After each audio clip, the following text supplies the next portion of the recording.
Hello and welcome to the Sound of Seattle podcast, your one-stop shop for all things Seattle and Washington sports. I'm your host, Tyler Cartwright, joined as always by my co-host, John Carey. And we are here today smack talking each other as we always do before the pod, coming in hot.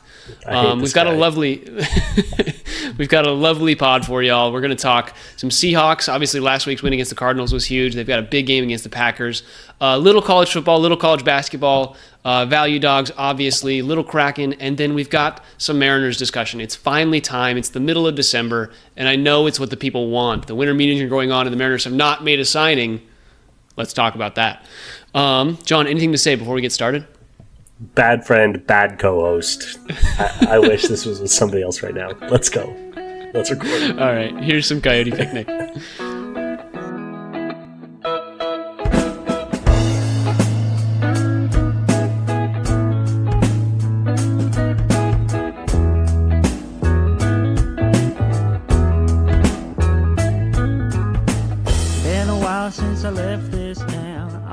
All right, John. Let's start it off. Seahawks win against the Cardinals on Sunday, 30-18. Quite the matchup, quite the game. Really a dominant game. Cardinals get a late touchdown to really I get kind of a garbage time touchdown. They get the touchdown and two-pointer with in the third quarter to bring it close, and the Seahawks can just kind of put it away in the fourth. How did you feel coming out of that game? Good. It was essentially what the Hawks were looking for. It was a defensive victory. They held the Cardinals to just 2 touchdowns. And they were very efficient offensively. They were consistently moving the ball up and down the field. It wasn't a touchdown bonanza by any means. They had 1 through the air and 2 on the ground, courtesy of Zach Charbonnet, who I'm sure we'll talk about more. But really, it was just efficient offense, and they were consistently getting into Cardinals territory and putting points up on the board. 17-7 first quarter is really, kind of what opened this thing up for them, and they just controlled the ball from there.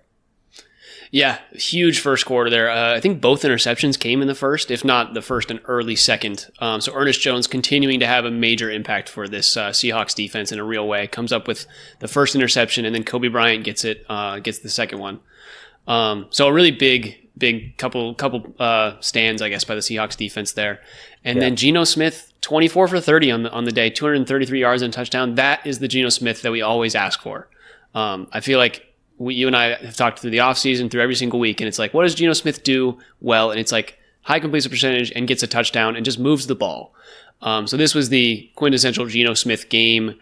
And obviously it showed. Scored 30 points. We talked about they needed to score more than 20, and technically they didn't, but they still were able to get 30 points in this game. So a huge one, and I guess we can dive into the Zach Charbonnet of it all if you want to. Sure, yeah, just one other thing on the first quarter of all, because we kind of might have buried the lead there a tiny bit. This game started with a really nice drive by the Cardinals, capitalized by a 41-yard touchdown to Michael Wilson. They were up 7-0. Yeah. All 17 of our first quarter points came in the last 4:45 of the first quarter. And yeah, that was defense leading to offense. Our first drive, it was a nice long drive, 13-play drive, capitalized by a field goal. But, it was a little disappointing. We were down 7-3. Cardinals looked really strong. What do we do right away? Pick, touchdown, up 10-7. And yeah, it all moved from that moment. So, good call, pointing really towards the defense. The offense did what they needed to do, but the defense is what kicked this game off. And yeah, we went from there. So yeah, let's talk about the offensive star of the day. There's no doubt about it. Our boy, second or third year back, it's hard to keep track, out of UCLA, Zachary Charbonnet. 22 carries for 134 yards and 2 touchdowns, including a beautiful 51-yarder. What really stood out about his game today? What it was he was just like, it was the chunk plays. He gets the beautiful 51-yarder, all that good stuff, but he kind of looked like a Kyron Williams out there a little bit. Like, I was watching him, and he was just able to fall forward. He would get 2 yards and fall forward for 4 or 5. Like, it was just consistent chunk plays. And I think part of that comes from this line really performing. Geno Smith not getting sacked as well. That's huge for this offense and not, falling behind. So yeah, Zach Charbonnet, 22 carries for 134 yards. That's good. That's really nice. That's coming up on 6 yards a carry, right? Absolutely. Yeah, over 6 yards a carry. And Kenny McIntosh, our third string running back, 7 for 38. He was at 5.5 yards a carry. So we were really effective on the ground against this Cardinal front. Yeah, I think it was just one of those days where it was just like everything was kind of going exactly how the offense wanted it to go. You know, Charbonnet also has 7 receptions for 59 yards. And they were just efficient, like we've said. DK 4 receptions for 49 yards. Not his best day, but still good. Still able to help on those like longer third down plays, things like that. And then JSN continuing to show how he's becoming kind of this number one receiver for this Seahawks team. 5 for 82 and a touchdown. They're really rounding into form, and it makes me very excited to just kind of keep pace with. Yeah, huge win. We talked about it a lot, how big this one was. What this really did is it put the Cardinals to bed. We are now not only 2 games ahead of them in the standings, but we've got a double tiebreaker against them. So, pull the thermometer. Cardinals are cooked. We put them down. Love to see it. That leaves really one team standing that can challenge this Hawks team for the NFC West title, and that is the Los Angeles Rams. Part of the reason we're coming to you a little late tonight is we wanted to wait to see the finish of Rams 49ers. It was an absolute stinker. We don't have to talk about it a long time, but awful game. It was, awful. I think what did it finish? 12-6. Whoa, yep. No touchdowns. Yeah, all field goals, pouring rain. Hopefully, you don't have Cooper Kupp starting on your fantasy team like I did, because he had a big old goose egg, despite playing basically every snap. So it was a stinky game. But what that does is it means the Rams are 8-6. 1 game back from the Seahawks for tied in the division lead. And the wild card situation is still to be avoided if it can be. This is not we'll just finish second and take the wild card. This is going to be a fight for the NFC West crown, because I'm not sure another team's making it. So that's going to be the big matchup, and some really big NFC North games coming up here against the Vikings and Green Bay, but all eyes are suddenly turning to that January 5th game against the Rams. That might be what settles it right there. That's exactly what I'm looking at right now. This Rams team, 8-6, and the rest of their season, they've got Jets, Cardinals, and then they play us on the 5th. So it's going to be a tough stretch. They have a bye next week, the Rams do. So they're a game ahead of us in terms of games played right now. Or no, they don't have a bye. I'm dumb. It's Thursday. This is week 15 for them. You're an idiot. But so they've got Jets and Cardinals, and then us, and we've got, is it Packers, Bears, Vikings? If I'm not mistaken. Packers, Vikings, Bears. Yeah, Jesus. That's going to be a tough stretch. Luckily, it looks like the Bears have fallen off a little bit, but it really is going to come down to that last week because the tiebreaker, I think the Rams beat us early on in the season, didn't they? That is a great question. 26-20 in overtime. That's what it was, yes. Yeah, that was tough. Yeah, so gonna be tough. But I think at 8-5, this week is really going to be the deciding factor. If we can win this week, then we're kind of playing such that we should be 2-1 the rest of the year. And if we don't, then we're in we have to beat the Vikings, which is going to be a tough game no matter what. I think we should beat the Bears at this point, but that Vikings game looms large if we are not able to beat this Packers team. We kind of have to beat one of the two. Agreed. And that's the thing is Rams have a bit of a leg up in terms of ease of schedule. So getting one against these two teams is going to be big, and they're 2 excellent football teams. So nice to get an early playoff game in here against these NFC North foes. Just wanted to shout out Cooper Kupp, 11 receptions for 104 yards against us in overtime on November 3rd. Where was that tonight, Coop? With all that being said, do you want to dive into this Packers game, or do you have anything else to say about this Cardinals game? I guess one more thing. The Seahawks had 9 penalties for 62 yards, so not their best week in terms of offensive, stability, I guess is what I'll call it. But they were still able to do what they needed to do, and they kind of regressed a little bit back into their false start habits, their not offside, what is the encroachment? Kind of that kind of thing where they're little dinky 5-yard penalties that are just not very solid play. So a little tough to see. Yeah, their defense still, that was a bit of a struggle, but they made big plays when it mattered. They limited explosive plays on the other side of the ball. Did a good job limiting Trey McBride and Marvin Harrison to only 119 yards combined between the two. So yeah, I was pleased with the defense. Obviously, we like it when they play clean, but I like it more when they're picking off Kyler Murray. So yes, the turnover battle was definitely what swung the game, and I've just been watching the penalties ever since week 10 it's worth or whatever watching. It was. Yeah, we've had to start watching it because the Seahawks, when they've been successful, is when they've been less penalized. So they so often does tell the tale, but yeah, we'll take a +2 in the turnover margin. Yep. All right, you want to dive into Packers? Yeah, Packers have been excellent. They are. Do you have their record right in front of you? I'm just looking at their last couple of games. Packers are 9-4 right now. 9-4, 2 losses. 2 of those 4 losses came to the Detroit Lions, who are obviously monstrous, including a 34-31 slugfest last Thursday night. So this is a Packers team that has a lot of rest. They haven't played since last Thursday. They're coming off a loss. I don't believe they've lost back-to-back games all season. And yeah, they're going to be motivated. I mean, the NFC North is not really on the table for them, but they have a chance of chasing down the Vikings for that number 2 spot. And like I said, the wild card in the NFC is bloody, and I think they would like to make things safe with a nice win for the Hawks. This is an important game for Green Bay as well. They're not going to just roll over in this one. Yeah, I think this is a game that the Seahawks have to kind of hope that it's in Seattle. They have to kind of hope that the Seattle weather helps them out a little bit, gets a little rainy, and it gets into like a little bit of a I guess just a those Wisconsin fans famously poor at handling they like weather. the cold. They like the cold. They don't like the rain. They don't like the wetness. They want to make it messy. If the tsunami hits, that might mess with Green Bay. My thought is if it turns into like just a rushing bout, Josh Jacobs is probably just as good as Kenneth Walker, and we don't even know if Kenneth Walker is going to play. So as an offense, I think the Packers are equipped totally fine to handle the rain or any sort of weather that Seattle can throw at them.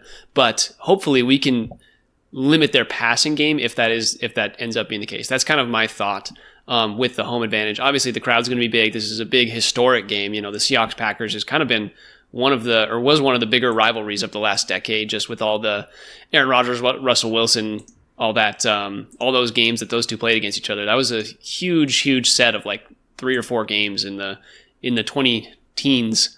So it's gonna be a fun one, kind of a relive the past moment here for sure. Yeah, it's just worth saying Kenneth Walker and Josh Jacobs are not close. Josh Jacobs is a lot better than Kenneth Walker. Kenneth Walker hasn't played in like 3 games.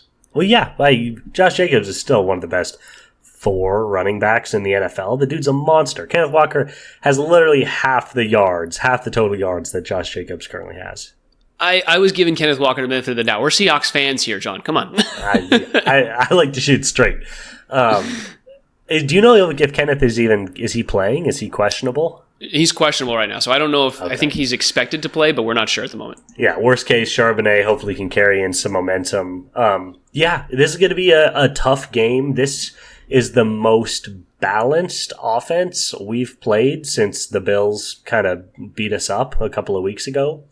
Yeah, they're really effective on the ground. Josh Jacobs in this running game they're not only really good, they've been getting better throughout the season. They've been leaning more and more on that ground and pound game, and he's been very effective. 3 touchdowns last week for Josh Jacobs. And then, yeah, when Jordan Love steps back to throw the ball, he has just a plethora of weapons out there with Jaden Reed and Christian Watson and Romeo Doubs. Tucker Kraft at tight end. There are a lot of skill position weapons on this Green Bay team. So our defense against their offense is going to be, I think, where the lights are shining brightest. And then, yeah, they've got a really talented, deep all 3 levels defense as well.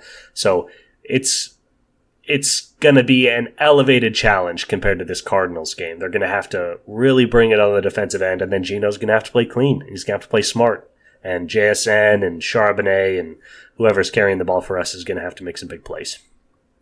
Yeah, I think you really touched on it well. The Green Bay Packers offense going up against the Seahawks defense is going to be massive. And it's a question of, do we trust these Seahawks defensive backs against those receivers? Because we can turn this into what we did against Arizona, where Arizona was given the McBride angle. The tight end was able to go underneath, and they were able to take chunk plays. They just kind of never settled for those.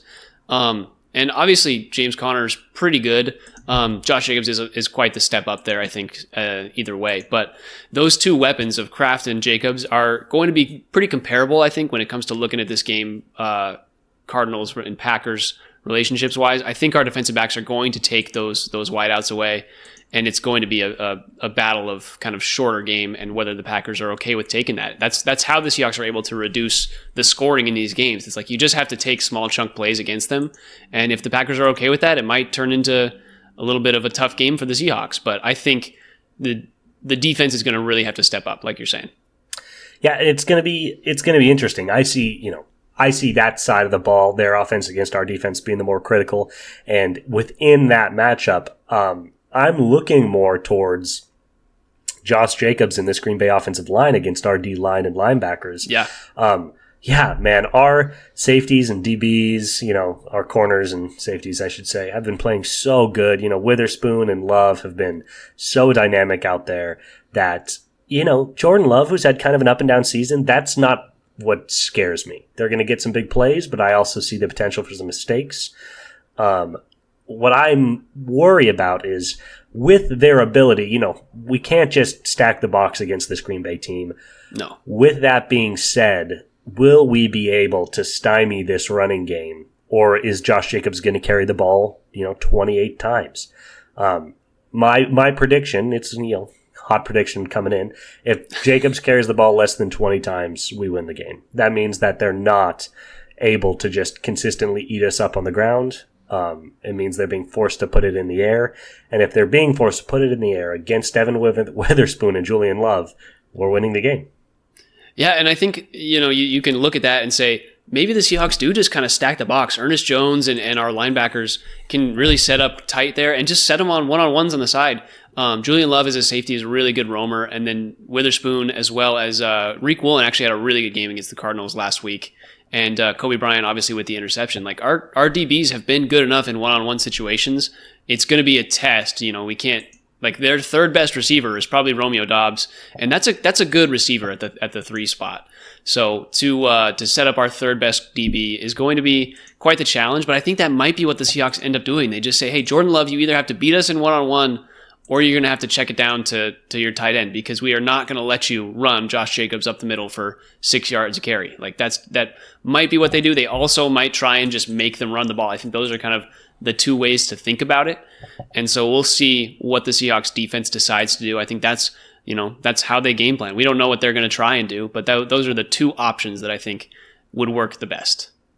Totally. Yeah. It's going to be a unique challenge. We have not played very many dynamic running games this season. Broncos, no. Patriots, Dolphins, Lions were, we did a pretty good job against Jahmyr Gibbs and David Montgomery. They averaged about 4 yards per carry in that explosive Monday Night Football game.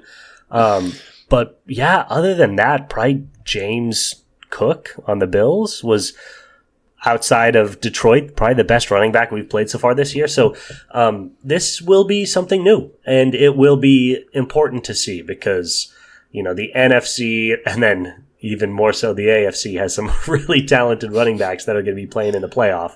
So you better come correct in terms of your interior line and your linebacker game. So this will be big for a lot of reasons. It'll be kind of a new test for this defense to have to focus more between the tackles and less too high. The more I think about this game, the more I kind of feel like it could be a lot like that first Rams game where it was 26-20 in overtime. What we did was we really prevented Kyron Williams from getting going. Nakua ended up punching a guy and getting ejected, but as a spread offense, like Matthew Stafford was really able to spread the ball around, and they were able to get good chunk plays. But they forced it to overtime. Like, the Seahawks made a lot of mistakes in that game and were able to force it to overtime. If they can do what they did against that Rams team to this Packers team, this could be a game where the Seahawks, score 24 and win 24-21. Like, it could be that type of game. The Packers, on the other hand, could just run away with it offensively. I don't think the Seahawks can keep up if it does become a shootout. Agreed. That's not who this team is. Yeah, that first Rams game was a good example of, focusing and limiting the running game. Unfortunately, Stafford is a pro's pro, and he was able to get it done. But yeah, that game, 3 picks from Geno to, spoil JSN's 180-yard 2-touchdown game. That is your defense setting you up, and Geno failed to do what he needed to do there in terms of protecting the football. So if they can put together a similar game plan and execute similarly to the way they did against the Rams, that would be a good sign for how this game could go. But regardless, Sunday Night Football, 5:20 p.m., it's going to be a lot of fun. I'm excited. If they beat the Packers, they will win the NFC West. That's my... Yeah, 100%. Josh Jacobs is going to end the game with 18 carries. Hawks win. They win the West. It can all be wrapped up so simply